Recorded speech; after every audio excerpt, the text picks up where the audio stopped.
ప్రేక్షకులందరికీ నమస్కారం అండి. మనం శ్రీశైలం వెళ్ళే దారిలో ఒక హౌస్ అనేది కనిపించిందనమాట. అయితే చాలా పాత కట్టడం ఇది. గతంలో దీంట్లో హాస్పిటల్ అనేది ఉండేదంట. అయితే మీరు చాలామంది కూడా కామెంట్లు కానివ్వండి, లేకపోతే అర్థం కాదు వీళ్ళకి డోర్ పొజిషన్ అనేది ఏ విధంగా ఉండాలి, తర్వాత కిటికీలు అనేది ఏ విధంగా ఉండాలి. చూడండి, ఈ రోజుల్లో ఇప్పుడు ఈ ఆధునిక పండితులు చెబుతున్నటువంటి వాస్తుకు, పురాతన కాలంలో మన పూర్వీకులు పాటించినటువంటి వాస్తుకు తేడా ఏముంది? ఇప్పుడు ఇదైతే మనం తయారు చేసింది కాదు. దాదాపుగా ఒక 100 సంవత్సరాలు లేకపోతే ఒక 80 సంవత్సరాల క్రితం ఇల్లు.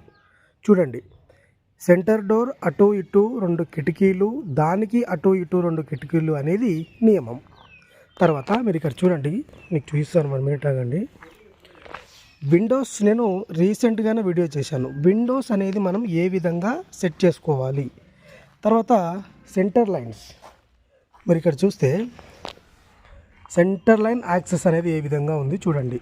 ఇది ఉత్తరం దిక్కు, ఇది ఈస్ట్ ఫేసింగ్ అన్నమాట.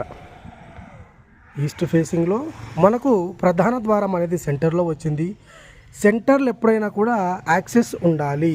మనం కిటికీలు పెడుతున్నామా అంటే పెడుతున్నాము, కానీ ఏ పొజిషన్లో పెడుతున్నాము, ఎందుకు పెడుతున్నాము, ఏ స్థానంలో పెడుతున్నాము, దాని యొక్క రిజల్ట్ అనేది ఏమిటి అని ఎవరికి కూడా తెలియదు, చెప్పేవాళ్ళు కూడా లేరు. తర్వాత మీరు ఇక్కడ చూడండి, ఎక్స్టెన్షన్ అనేది తీసుకోవచ్చు ప్రాపర్గా. మీరు చాలామంది కూడా ఇది వాయువ్యం అనేది కట్ అయింది అంటారు. చాలామంది సార్ ఇది కట్ అయిపోయింది అంటారు. అయితే మీరు ఇక్కడ చూడండి, పడమర మధ్యస్థానంలో ముఖద్వారం, 2 కిటికీలు. మీకు వ్యూ చూపిస్తాను చూడండి. ఈ విధంగా చూడండి, అంటే ఒకవేళ మీకు పడమరలో రోడ్డు ఉన్నా కూడా, పడమరలో రోడ్డు ఉన్నా ఈ విధంగానే సెట్ అవుతుంది. అంటే దిక్కు ఏదైనా కూడా ప్రధాన ద్వారం అనేది కరెక్ట్ ప్లేస్లో పెట్టాలి. తర్వాత విండోస్ పొజిషన్స్ కూడా మీరు ఇక్కడ చూడండి. చూడండి, సెంటర్ టు సెంటర్ ఏ విధంగా ఓపెన్ ఉందో.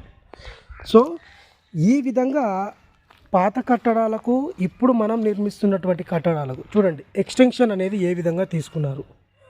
ఈ విధంగా ప్రాపర్గా వాస్తు పురుష మండలిని అనుసరించి మనం ఏ దిక్కు కట్ చేస్తున్నాం, ఏ విదిక్కు కట్ చేస్తున్నాం అనేది చూసుకొని ఇలాంటి గృహ నిర్మాణాలు చేయాలి. అంటే మనం కట్టే ఇల్లు ఏ నిష్పత్తిలో కడుతున్నాం, ఎలాంటి కొలతలతో కడుతున్నాం, ఇవన్నీ కూడా క్రాస్ చెక్ చేసుకొని మరీ గృహాన్ని నిర్మించుకోవాలి. చూడండి, చాలామందికి కూడా తెలియనటువంటి చాలా రహస్యాలు కనుమరుగైపోతున్నాయి. నేను దారిలో చూశాను, మన ప్రేక్షకులకు పనికొస్తుంది, లైవ్ ప్రూఫ్గా చూయిద్దాము అని చెప్పి మీకు చూపిస్తున్నాను. చూడండి ఎంత అద్భుతంగా ఉందో చూడండి. ఈ విధంగా మీరు కూడా ప్రధాన ద్వారాన్ని, కిటికీలను సెట్ చేసుకోండి. శాస్త్ర నియమాలతో ఇల్లు కట్టండి, సుఖ సంతోషాలతో ఉండండి. మరొక మంచి వీడియోతో మళ్ళీ కలుద్దాం. నమస్తే అండి.